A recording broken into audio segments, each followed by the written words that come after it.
levels. While women are more commonly victimized, men are also abused, especially verbally and emotionally, although sometimes even physically as well. Unfortunately, domestic violence is among the most underreported crimes worldwide for both men and women. An abuser doesn't play fair. He or she uses fear, guilt, shame, and intimidation to wear down his or her victims and keep them perpetually under his or her control. Abusers may often seem wonderful and perfect initially, but gradually become more aggressive and controlling as the relationship continues. Here are some signs of abusive tendencies: showing jealousy of the victim's family and friends, accusing victim of cheating, controlling who the victim sees, where they go, or what they do, preventing the victim from making his or her own decision, intimidating the victim with guns, knives, or other weapons. Noticing and acknowledging the signs of an abusive relationship is the first step to ending it. Therefore, abusive behavior is never acceptable, whether it is coming from a man or a woman, a teenager or an older adult. We all deserve to be valued, respected, and safe.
Welcome to Abuja, the place that unites Nigeria.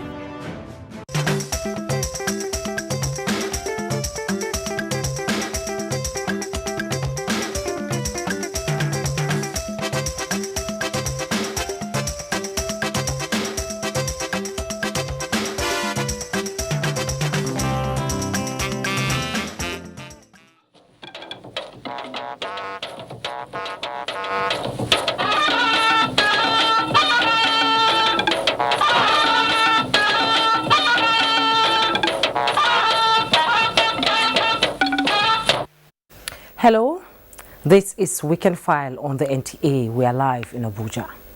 The history of electricity generation in Nigeria started way back in 1896 when electricity with a 60 kVA capacity was generated in Lagos. 15 years after electricity was first produced in England. Surprised? Well, that is history. The question now is, more than 100 years later, what is the state of the power sector in Nigeria? What is the link between electricity supply and gas? Well, electricity in Nigeria is generated through thermal and hydropower sources.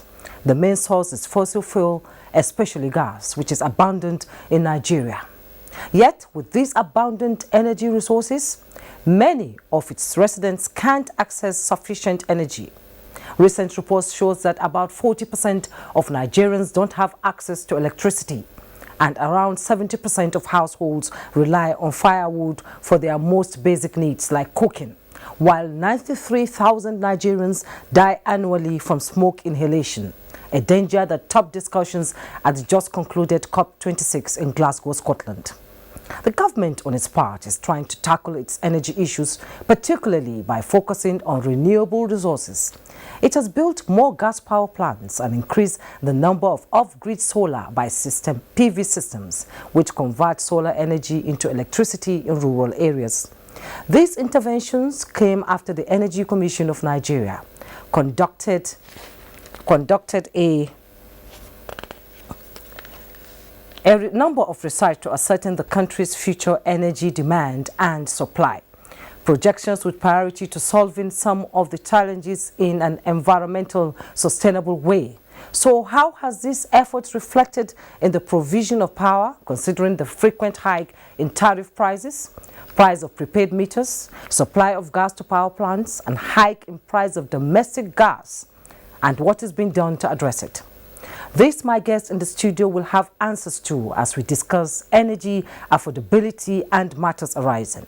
We have reports from our correspondents to push the conversation. I am Jumwa Yusuf.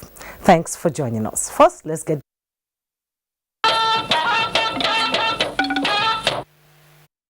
the feat recorded in recent times in different sectors of the Nigerian economy is an indication that there are possibilities and that the people are not facing an uncertain future without any tool at their disposal. Vice President Yomi Oshibajo, who stated this at the graduation ceremony of Course 43 of the National Institute for Policy and Strategic Studies, explained that the federal government adopted a strategic direction and policy orientation for a new age of accelerated growth. State House correspondent Jide Onifadi reports.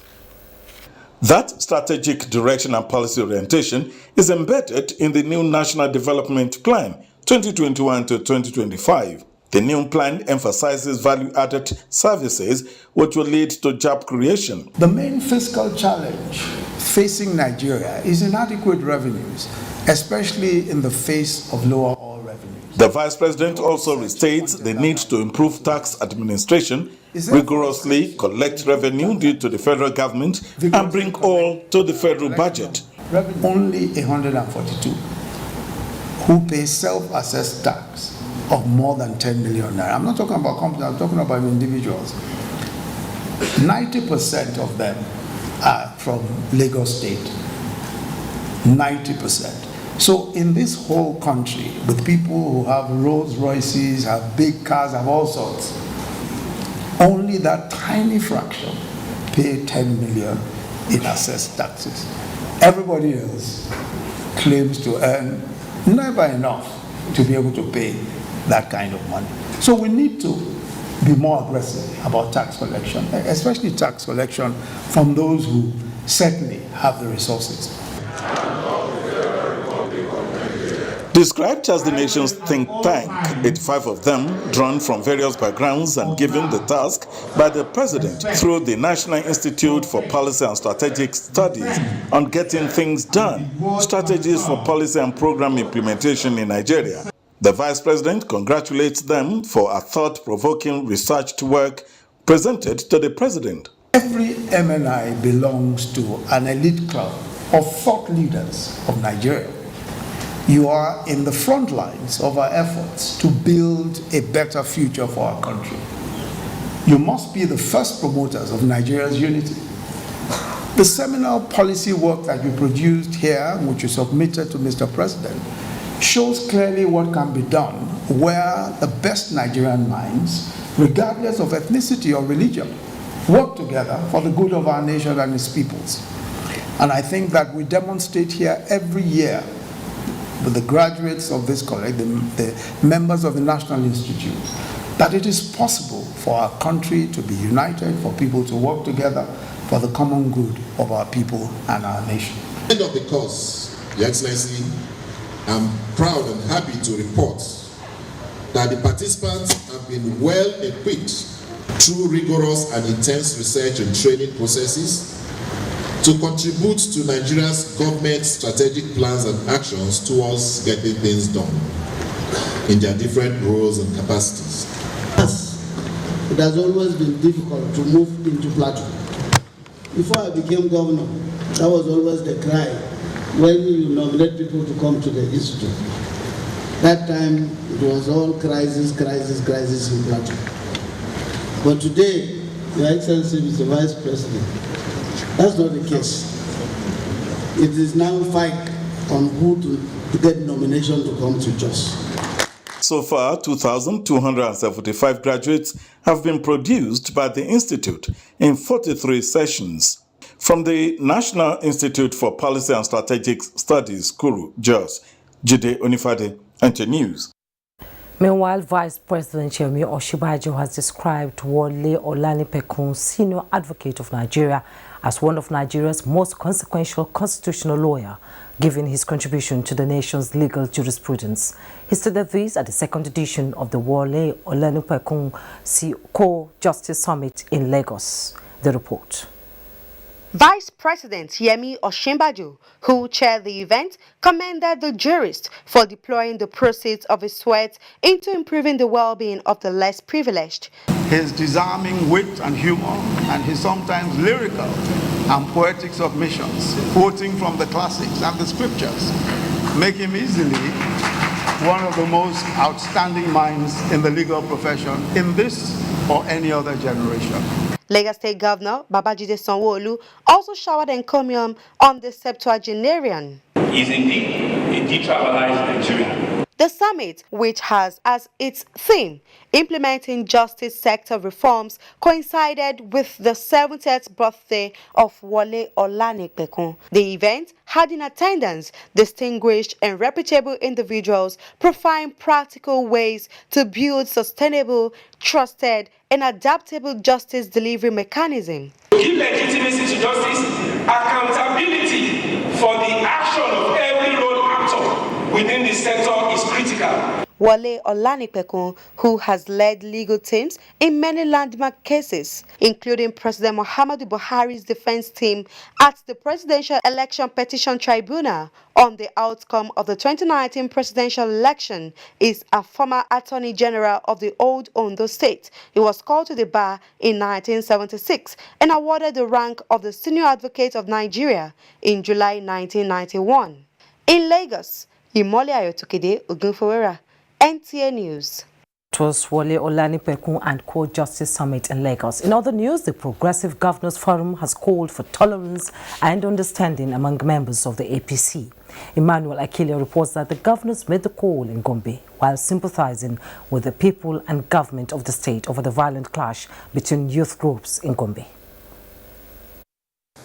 The Progressive Governors, represented by the governors of Katsina and Jigawa states, who sympathize with the families of the deceased, the government, and the entire people of Gombe state, condemn violence in all forms, not only among the youths, but also among members of the APC and all politicians for whatever reasons. We are all working at various levels, and I'm sure the governor is doing the best he can to make sure that whatever happens is properly investigated, and where action is required, action will be taken. Governor Muhammad Ino Yahaya appreciates the show of love and brotherhood of the Progressive Governors, believing it would be an encouragement in the prevention of misunderstanding that could lead to conflict. We are all out to serve the people, and without peace and tranquility, we cannot serve people. And that is what we promise, and we sworn by the Quran that we shall maintain peace at whatever cost, in the society. And that is what we are doing. So we thank and appreciate them for their visit, and we pray that God, in His infinite mercy, will keep us in peace. The Progressive Governors advise that youth should not allow themselves to be used for selfish political interest. In Gombe, Emmanuel Akila, NTA News. The Speaker, House of Representatives Femi Gbajabiamila, is advocating the expansion of the democratic space to accommodate more young people in governance. It was in an address at the National Children's Dialogue to mark the 2021 Universal Children's Day in Abuja. National Assembly correspondent Lami Ali reports.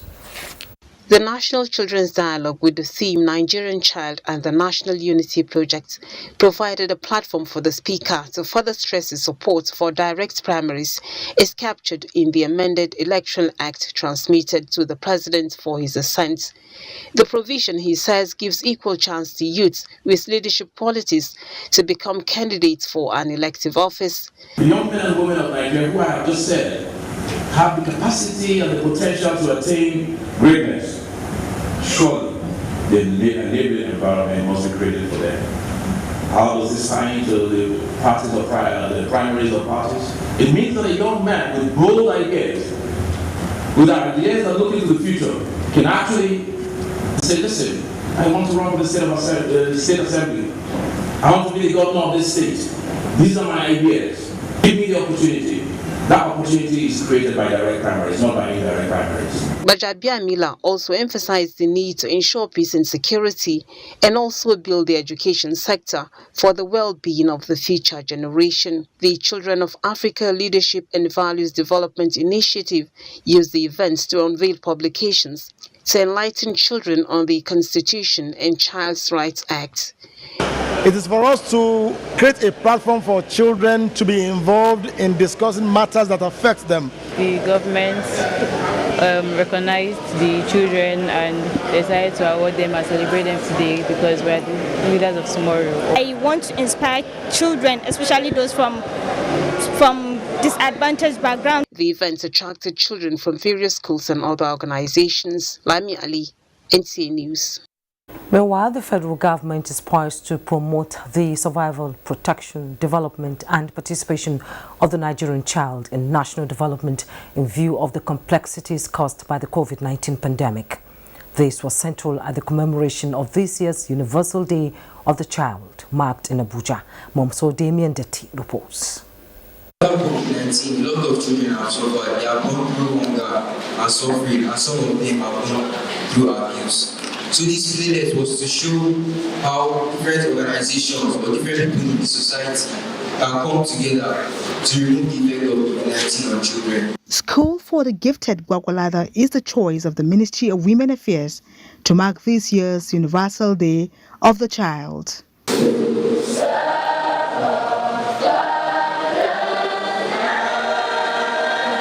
The message of the minister is conveyed. The theme of this year's celebration is Unite to Reverse the Impact of COVID-19 Pandemic on Children. This year's celebration is not just a tradition, but a concrete step that must be taken to promote the survival, protection, development, and participation of the Nigerian child. Issues of hygiene, sanitation, drug abuse, mental health, and unity against violence comes handy. Also receive our share. I just realized that mental health doesn't necessarily denote being mad or something. It just has to do with the well-being of your mind, ability to control your emotions, control stress, your ability to make the right decisions, to be productive, and your impact on others. So as a nation, when we show concern to our future in terms of those people who are going to take leadership positions, it means our future is great. It's going to boost my morale to try to see ways I can make valid contributions to the development of Nigeria as a whole and to my immediate community. Our mantra is to leave no one behind as we realize the 2030 global goal. November 20 annually has been adopted by the United Nations to celebrate the child in every corner of the globe with a view to improving their welfare. In Abuja, Momso Damien Dati, NTA News. The First Lady of Nigeria, Aisha Buhari, has received her Burundian counterpart, Angeline Ndayabaha, who arrived in Nigeria this Saturday ahead of the 9th General Assembly of the African First Ladies Peace Mission, coming up on Monday, the 22nd of November.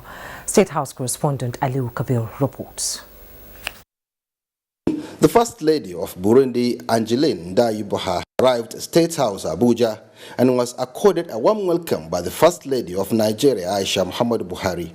Mrs. Buhari, who welcomed the visiting First Lady, said the spouses of the African president and heads of government are keen to reactivating the African First Lady's peace mission, which has not been active for some time. She hosted her counterpart for an interactions which centered on the way forward towards the development of women and children in Africa, particularly their possible contribution through the African First Ladies Peace Mission. The First Lady of Burundi is in Nigeria to attend the 9th Summit of African First Ladies Peace Mission, which has not been active for quite a while, and we all came together and I decided that we should revive it and also give our own contribution as women, as mothers, towards the development and peace coexistence in Africa. I'm pleased to meet my sister here, and we come to visit this nice country. We come to participate in the Mi Prada because the women of Africa. More African First Ladies and other delegates from across the continent are expected in the country for the program. From the State House, Aliu Kabir, NTA News. Ekiti State has emerged the overall winner at the 2021 edition of the National Festival of Arts and Culture, tagged Ekiti NAFEST 2021. Ayodeji Ogunshakin reports that Lagos State will host the 2022 edition. It was a week full of interesting activities by participating states from across the country towards promoting culture, traditions and unity in diversity in Nigeria as a nation. The closing ceremony was a memorable one where various states showcased their cultures. The Director General, National Council for Arts and Culture, Otumba Segun Runshewe, said it is an affirmation that what unites us as a nation are more than what divides us. Is to tell us that nothing can divide this country. The unity of this country will remain. The State Governor, Dr. Kawadi Fahimi, affirmed that NAFEST has further confirmed that the nation as an entity can only survive through love and unity, which the founding fathers stood for.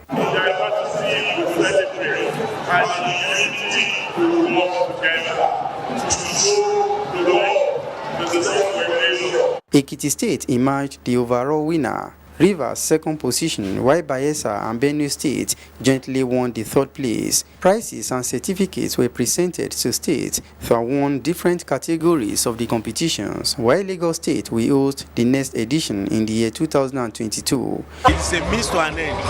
The end is economic growth. We should all support NAFEST. It is indeed a festival that unites the nation. So, and this NAFEST is one NAFEST that brings the nation together, and so we're very happy. It is for the purpose of development of Nigeria. We have to move together to achieve development in Nigeria. 31 states participated at this year's edition of NAFEST. From Ado-Ekiti, Ayodeji Ogunshakin, NTA News. We'll take a break now. When we return, more reports coming your way, and of course our conversation. Don't go away. You stumble into an opportunity at your own convenience. What if you stumble into a friendly stranger and all you had to do is wave? What if you unlock the opportunity of a lifetime with this new acquaintance in a branded shirt? What if all you have to do is your favorite things in your favorite places? Shopping at the mall, having a weekend getaway, or going to the movies? Your future is right outside your door. We are closer than you think.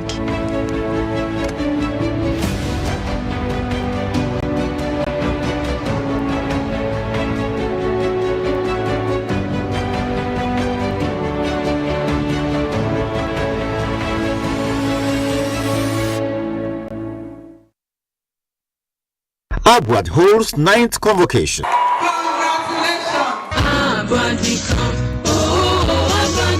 Sunday, 21st November 2021, the climax of a week-long activities of Abuja 12th Founders Day celebration beginning from 16th November. Saturday, 28th November, 11 a.m. Convocation lecture by TED Fund Executive Secretary Professor Suleiman Elias Bogoro and the commissioning of 4 completed projects, including Suleiman Bogoro Research Center. Founders Dinner and Awards Night will follow. 21st November, 10 a.m. prompt. Convocation of Abuja 9th set of students. 3 frontline traditional rulers and Borno State Governor Professor Babagana Zulum will receive honorary awards. Join Abuja to celebrate its 12th anniversary of evolutionary milestones. Abuja, a vision in action. The Town Hall meeting on the Petroleum Industry Act, earlier scheduled for Thursday, 25th November 2021, has now been postponed. A new date will be announced later. All inconveniences are highly regretted. Announcer Alhaji Lai Mohammed, Honorable Minister of Information and Culture.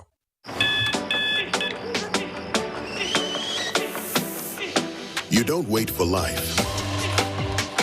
You go to meet life. It's not about how many chances you get. It's what you do with what you've got. Cup after cup. Morning after morning. Start strong, finish strong. It all starts with a Nescafe. There is a saying that Christmas is what you make of it. At Bedmates Furniture, we enjoy making your Christmas comfortable and exciting with the furniture we provide you. That's why from 1st November to 18 December 2021, Bedmates offers you and your loved ones amazing luxury furniture your home loves and truly needs at up to 70% discount. You also stand a chance to win fridges, TVs, washing machines, and many more as we keep making your living better through the furniture you love. How to make a perfect bowl of love?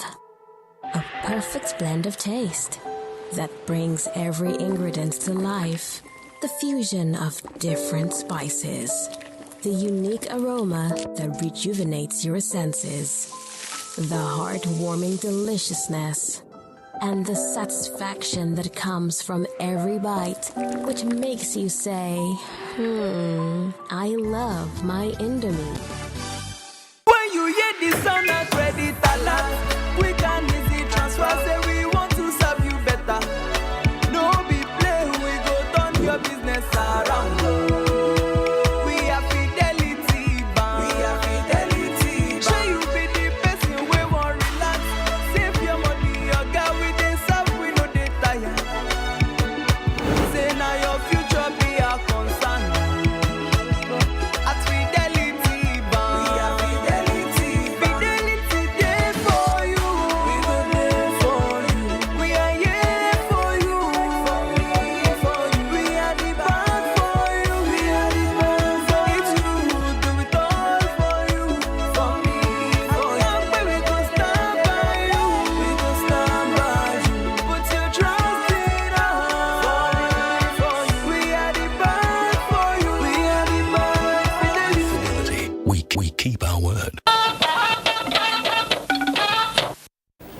You're welcome to Weekend File and to the discussion segment of the program. But first, let's take reports from our correspondent. The last 6 years have been eventful in the power sector as federal government sustains interventions to improve performance of 11 distribution companies to deliver affordable and reliable electricity to end users in the country. Joshua Ojuto tells us more. From NEPA to PHCN, then GENCOs, DISCOs and TCN, near stable power supply still battle to be won. A battle handed down from one leader to another. President Muhammadu Buhari currently leading the war front as it were. At the center are liquidity crisis and decaying transmission infrastructure. In order not to pile up the burden, federal government steps in to close the financial liquidity of 4 trillion naira. Industry records show that federal government through the Central Bank of Nigeria launched intervention funds that include Power and Aviation Fund of 300 billion naira, Nigerian Electricity Market Stabilization Facility of 213 billion naira, while 140 billion naira solar connection intervention facility was also provided to give lifeline to the sector. 600 billion naira tariff shortfall intervention, 120 billion naira for mass metering, and 600 billion naira to bridge shortfall in the payment of monthly invoices, as well as 701 billion naira as power assurance guarantee are additional interventions to improve performance of players across the value chain.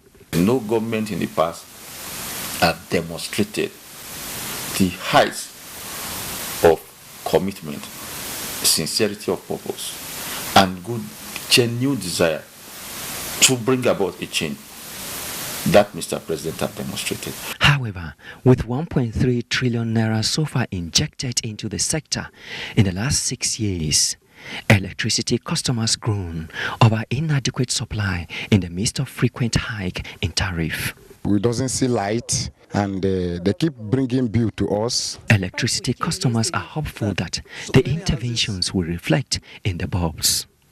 Joshua Ojuto, NTA News. The federal government's intervention fund for local manufacturers of prepaid meters, some key players in the power sector say, has helped in increasing distribution to end users. The initiative is also creating job opportunities for Nigerians. Kainde Adebisi has details.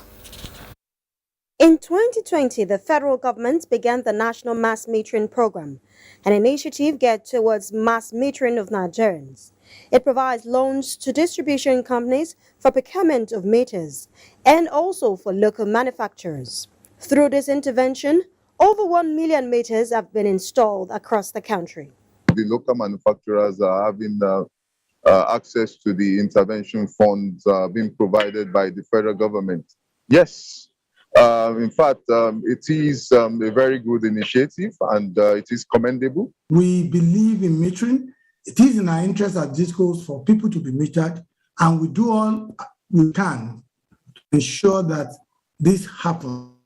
Availability of power is said to be the driving force behind a popular city like Lagos, the commercial nerve center of the nation. Giving impetus to businesses to exist, survive, and prosper, informed the nationwide metering for electricity consumers, an initiative of President Muhammadu Buhari to check estimated billings.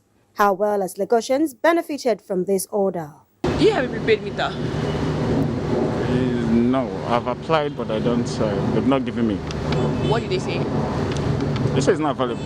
In fact, the electricity is good, and then the development they improve.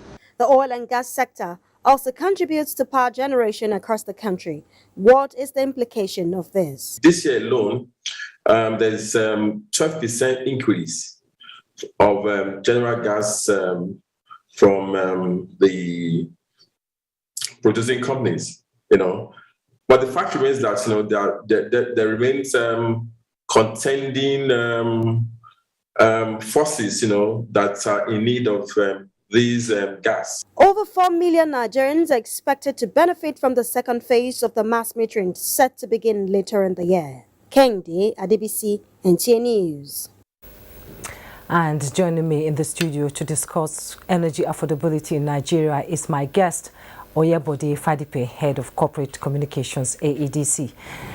You're welcome to Weekend Friday. Thank you for having me. It's a pleasure to have you. Thank you. Let's begin. Tell us the situation of the power sector in Nigeria, briefly. Well, the situation is improving. We have not gotten to where we want to be.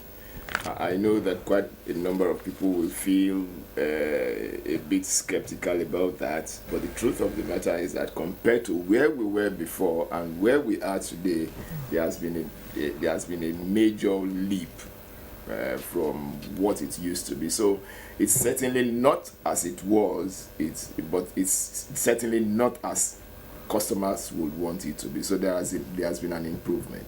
Is the improvement based on the interventions by the Central Bank of Nigeria to the power sector in the in the area of 1.3 trillion naira? That's a huge amount. It's a combination of so many things. Federal government has been magnanimous enough. I saw Kunle trying to make some positive comments about federal government, and I think it's correct.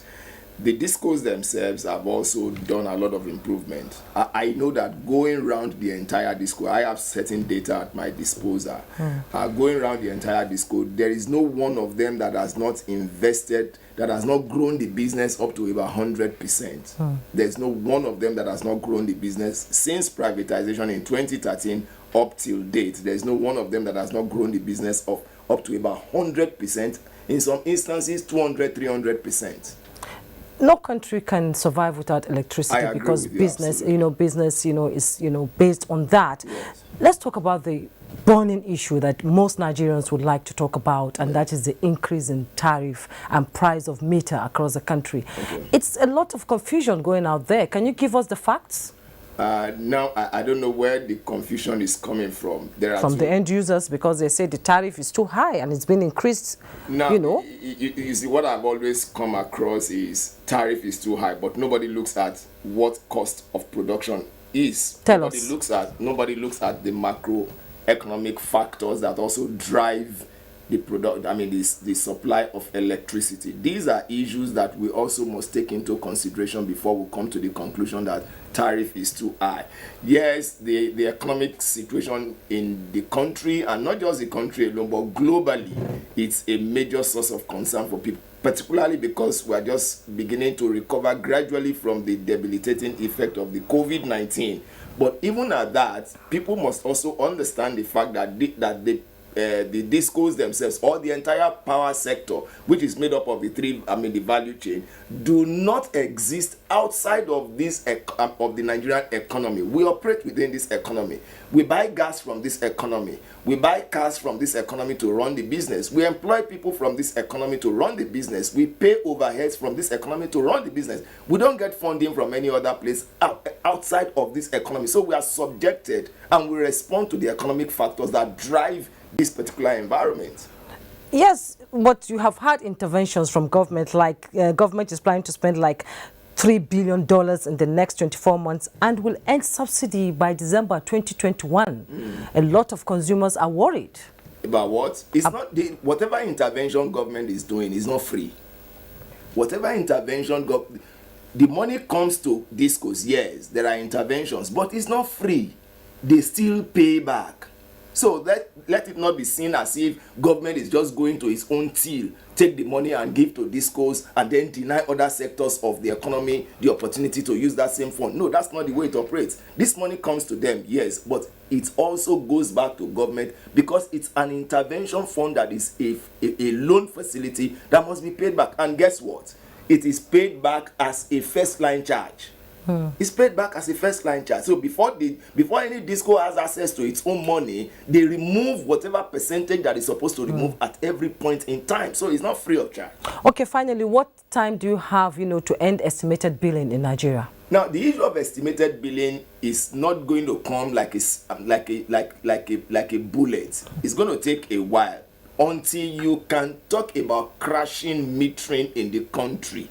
It will still continue to be there. The reason being that the only way by which you can stop it is when you are finished metering all customers. And guess what? You are not going to finish metering all customers because every day properties come up. People demand for meter every day. What we are pursuing is a situation where we can close the metering gap in such a way that you can say, okay, I have just about 5,000 customers that I want to meter. Unlike the current situation where a disco can say, I have about 100,000, I have about 200,000. I mean, for instance, government is saying that the next phase of the mass metering program is going to consume 4 million meters all over the country. That's huge. But when you can now bring in those 4 million meters and inject them into the system, you can then say, yes, we have come to a point where the anxiety about meter is no longer there, and then you can just walk into the office of any disco and say, okay, get me a meter, and then you can fix it within a very short period. That easy. Oyebode Fadipe is the GM Corporate Communications AEDC. Thank you so much for your time on Weekend File. Thank you very much. We'll take a break now. When we return, our conversation will continue. Don't go away. Oh, there will be unlimited joy in over 5,000 homes every day this season in the Glow Joy Unlimited Extravaganza.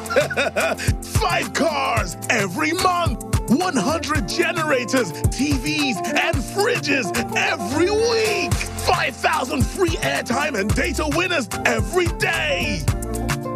Simply recharge up to 500 naira during the week to qualify.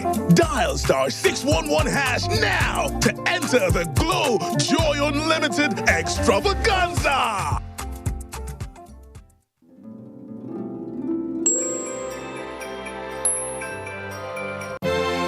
There is a saying that Christmas is what you make of it. At Bed-Made Furniture, we enjoy making your Christmas comfortable and exciting with the furniture we provide you. That's why from 1st November to 18 December 2021, Bed-Made offers you and your loved ones amazing luxury furniture your home loves and truly needs at up to 70% discount. You also stand a chance to win fridges, TVs, washing machines, and many more as we keep making your living better through the furniture you love. Me and you, let's get to Ghana. Hey! Right, jump. This is Ghana. You've come here to seek for greener pastures. Make it your worthwhile. Any guinea fowl is a guinea. Guinea fowl has nothing to do with guinea. It's just the name of the fowl. So Ghana jollof, what is it Nigerian beans? What? Have we made before? No. Jasper! Help me!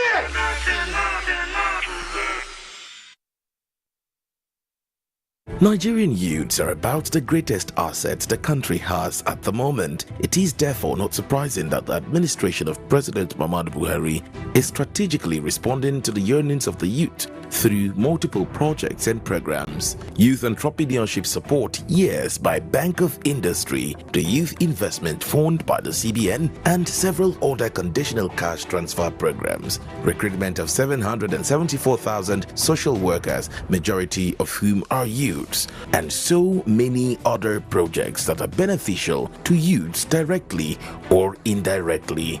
If the administration can do all this, definitely with a degree of patience and time, it can achieve more. Nigerian youths must come together to say no to terrorism, no to vandalism, and no to all disruptive tendencies. Hashtag Youth for Greater Nigeria. Pacifying the youths, unifying the nation.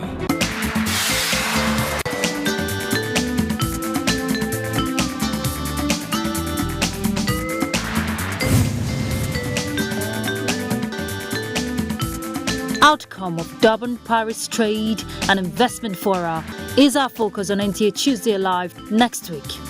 Join us at 10:30 p.m. Tuesday Live, incisive and educative.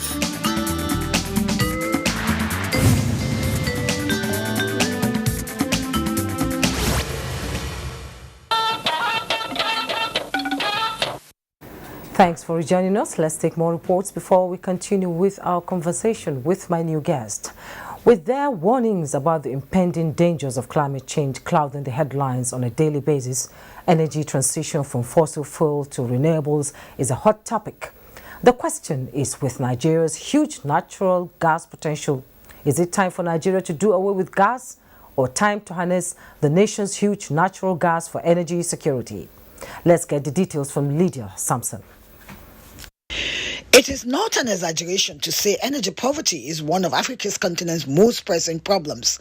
The threat of climate change is real, and the goal of lessening it is noble. But what is often forgotten in the discussions of phasing out fossil fuel key players are the repercussions of a rapid shift from fossil fuel, particularly in developing nations like Nigeria. This is because the struggle to provide the citizens reliable and sustainable cleaner energy, both for cooking and industrial use, is still a challenge. Price increase every day, and it has not been easy. We buy the 50 kg 31,000. But today they are telling me this 34,000 naira. So just every day, I think every day, almost every day, the price of gas is moving. Government is proactively coming up with policies to diversify the energy mix, including harnessing the abundance of sunlight for solar energy and other renewables, while encouraging gas utilization through projects like the AKK gas pipelines, the Auto Gas Initiative, and also the MPDC Integrated Gas Handling Facility and liquefied petroleum gas storage and dispensing plants inaugurated at Oredo, Edo State, would support efforts at eliminating flared gas while processing over 200 million standard cubic feet of lean gas to the domestic market per day. We really care about the Nigerian. So we have to really look at all these possibilities of how to at least alleviate the pains and the problems that this increase that might be occasioned by the regulation will bring. We have to jointly ensure that we are able to come up with a workable way of making this happen. We are here for a single purpose, and we are here to lead so that we make sure that this company and this department work for the Nigerian people. It is in the light of this that experts advocate continued natural gas production, gas to power initiatives, stressing that these are practical ways to address energy poverty and that it is not time to pressure the African countries to abandon them. In Abuja, Lydia Sampson, NTA News. And joining me in the studio is Idris Yaya Abubakar, and he is the head gas and monetary regulations. You're welcome to Weekend File. Thank you, ma'am. Let's talk about renewable energy and gas, usage of gas in Nigeria. They say it's the bridging fuel that will help developing countries transition to renewable energy. Let's have your take on that. Thank you again for having me. Harnessing gas resources has opened a potential for the next phase of energy transition. Historically, if you look at the country, what had been happening before was we produce and we flare. but we also know that crude oil and coal are not environmentally friendly. They have their own, environmental, hazards. But when you look at gas is not renewable, just like coal and crude oil, but environmentally it has advantages over that of coal and crude oil. And of course, what are those advantages? The advantages are you can use it, it's environmentally friendly, is also a feedstock for like petrochemicals. It is abundant in supply, and you are sure of continuing to use it for as long as you have it. And of course, Nigeria is a very rich, country. It's a gas nation. Yes, and that was gas nation. We have proven gas, reserve of 206 TCF. So, what are the identified ways of meeting Nigeria's energy demands, at minimal cost and low carbon emission? Because at COP26, it stopped discussion on how to stop flaring of gas emission. Nigeria is saying to 2050, some are saying 2070. So how can we have gas at a minimal cost for Nigerians? Now we have to look at it broadly. And what I mean by that is that, so now we have a country that is endowed with a lot of natural gas resources, but have we been able to harness it? That is the issue. And if we're able to harness that, then we should be able to manage the transition to the renewable energy or non-renewable energy. But for a country that has a lot of gas, I think we should not focus so much on renewable energy, because the gas that we have is as good for us to use as the renewable energy sources. As a connection to power supply in the country, where are we? We are on top of it. The AKK, like I think your colleague just mentioned, is very much on track. And of course, we are putting a lot of enablers in place so that the power sector, the industries, the what have you, will be able to make use of that, and the economy will kickstart very soon. Let's look at the issue on the hike in price of petroleum, liquefied petroleum gas. It's quite expensive. The hike is just skyrocketing every day. What is the way out? Well, we have to look at it globally, and we also look at it at our level. I mean, at the national level. The price of gas has increased globally. Why? Because the price of crude oil has also gone high. We all know that a barrel of oil is going for about $70-something dollars per barrel. So we know that from the crude oil you can get your gas, like the LPG. So if the oil costs so much, then you expect the gas that is as a derivative coming out of crude oil to also go up. There is also the energy demand. There is high energy demand in Europe right now. There is also the disruption of supply, because we know Russia is a major supplier of gas in Europe. So there are disruptions in Europe because of the supply that we're having, the supply challenges from Russia. That is one. Then of course we have to look at the foreign exchange. How much of the dollar are we exchanging in terms of naira to buy the gas that we buy from outside? Then of course you need to come back again in terms of the supply chain, which is weak. What am I talking about? We are looking at when you are to do the haulage from Lagos or from Calabar, and you're bringing it up to Abuja. How much is a liter of diesel? I think a liter of diesel right now is about 345 naira. So by the time you put all this together, you will begin to see that yes, the price is up, but I think we're on top of it. We're going to do something. In 30 seconds before you go, why are Nigerians not aware of just what you just told me, so that they can, condition themselves to the situation in 30 seconds? I want to believe Nigeria are the most enlightened, people that we have, and I think they are also aware. It's not like we are not aware of what I just said. The demand in, supply in Europe is high. The price of crude oil is also high. Then, of course, we all know, like the diesel, which is one of the major sources of what we use in transportation, is deregulated, and the price of the diesel is like, just I said, 345 naira. Idris Yaya Abubakar, Head Gas and Monetary Regulations, thank you so much for coming on Weekend File. It's a pleasure. Pleasure having you. Thank you. Now let's take a break. When we return, more stories coming your way. Don't go away. Did you hear the super exciting news? What have you heard? GoTV's going super. Are you serious? Bringing new channels with super awesome novellas, super duper kid shows, All right. and super slamming WWE 24/7. All at the super cool price of 5,500 Naira. Good. Get GoTV's brand new package. GoTV Super. 1.5 years or so since the advent of the COVID-19 pandemic, we've seen massive changes in the way we do things at MPHCDA. Working with the Presidential Task Force on COVID-19, we were able to actually roll out in the first couple of weeks a massive community-based program that looked at how we could quickly mitigate the impacts of COVID-19 in the communities. So we rolled out a training that involved over 220,000 primary healthcare workers all across Nigeria. We're seeing how we've been able to now achieve pre-COVID levels in terms of the routine immunization services. That is really, really impressive, and really my heart goes out to all of the primary healthcare workers. They've done such an amazing job, along of course with all of the health workers that have been in the front line. Welcome back. This is NTA Network News. International Breweries continues its support for Nigerian football development with an exhibition match at the Mobolaji Johnson Arena in Lagos. Samuel Johnson completes the story.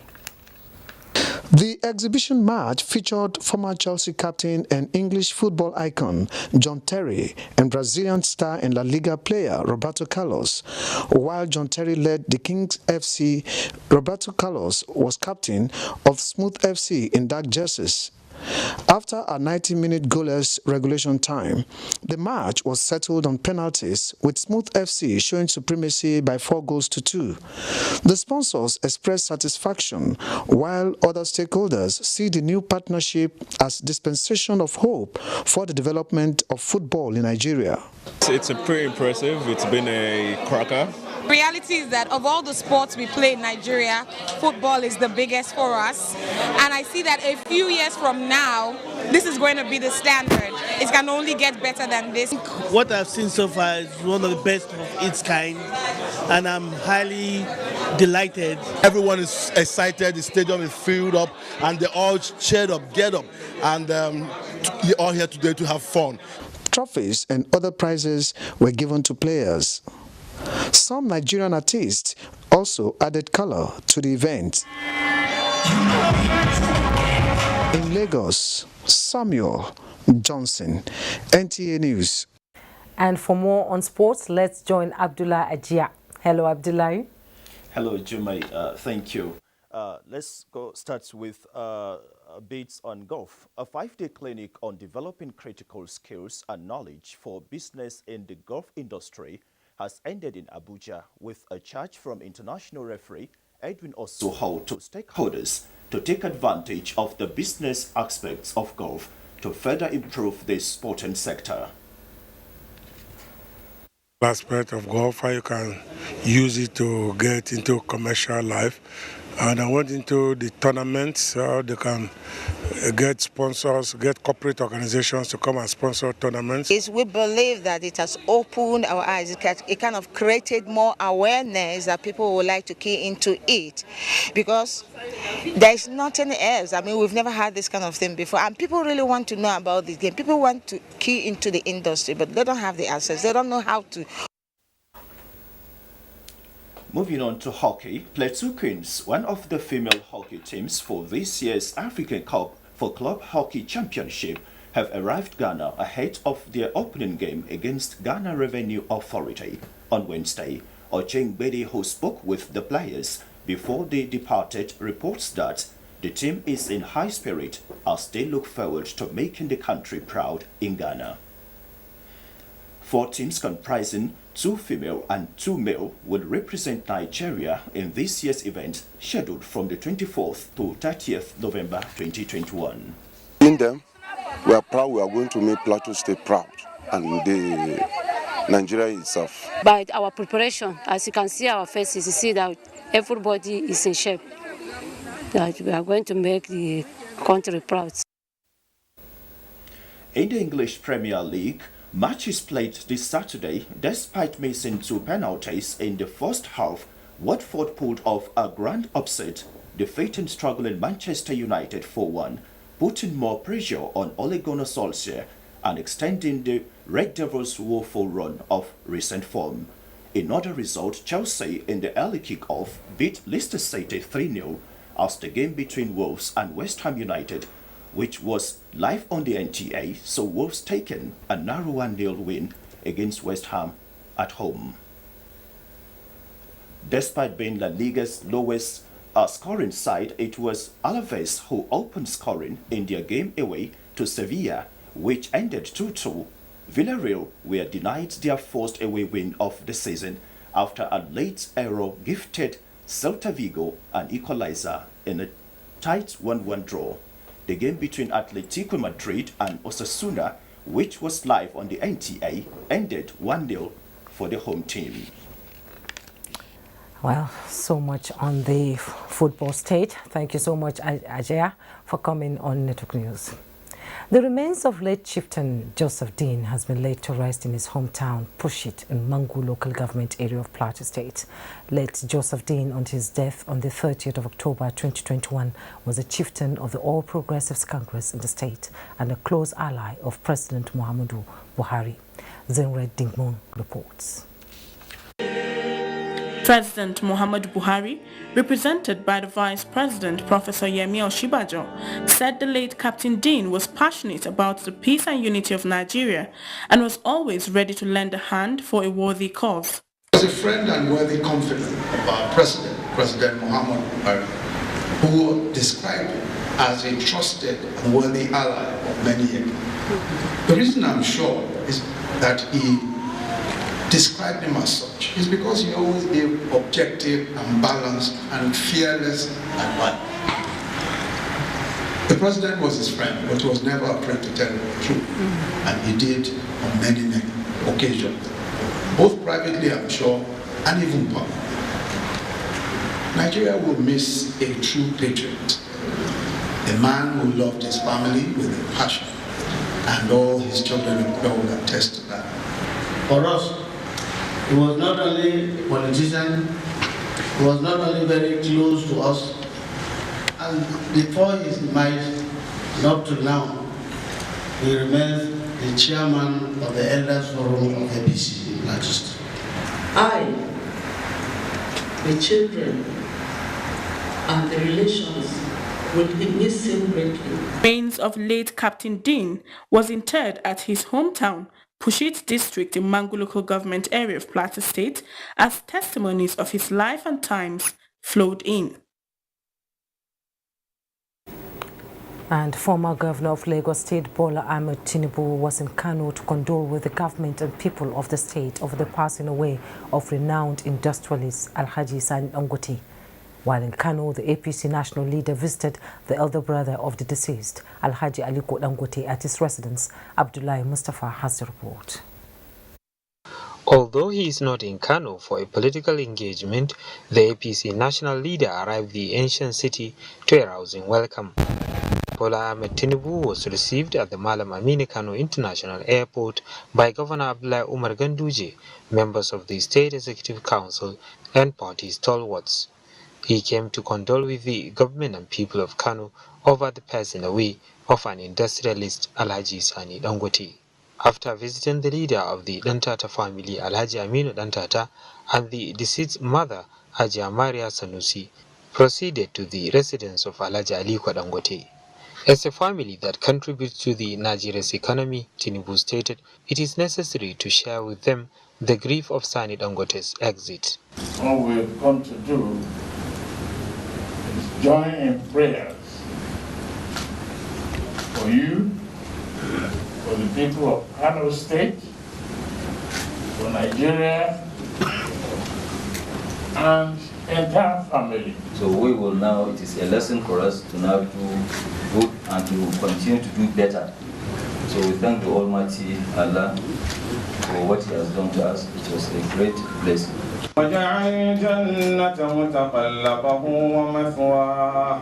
In Kano, Abdullahi Mustafa, NTA News. The Director General, Nigerian Television Authority, Yakubu Ibn Muhammad, has condoled with the former Zonal Director, NTA Jos Network Center, Christy Obat, over the death of her husband, Reverend Enefiok Obat. The Director General led the NTA management staff to visit wife of the deceased in Abak. The Kelvin Samuel reports. The Director General, represented by the General Manager NTA Uyo, Ohifeme Aibochie, while condoling with the family of the late Reverend Enefiok Obat for the great loss, encouraged the family to strive to maintain the good legacies the clergyman left behind. It's not easy to love a loved one, to miss a loved one, especially somebody you have shared almost the greater part of your life with. I think, but from the records available, I think your husband, you should be well consoled, or you should take solace in the fact that your husband has lived a very fulfilled life. Appreciating the NTA family for the gesture, wife of the late Reverend Obat, a former zonal director in the NTA and former commissioner for information in Akwa Ibom State, Christiana Obat says, though the family is saddened by the demise of her husband, they are, however, trusting God for the strength to bear the irreplaceable loss. How delighted I am to have you around. It goes to show that that NTA spirit is still there.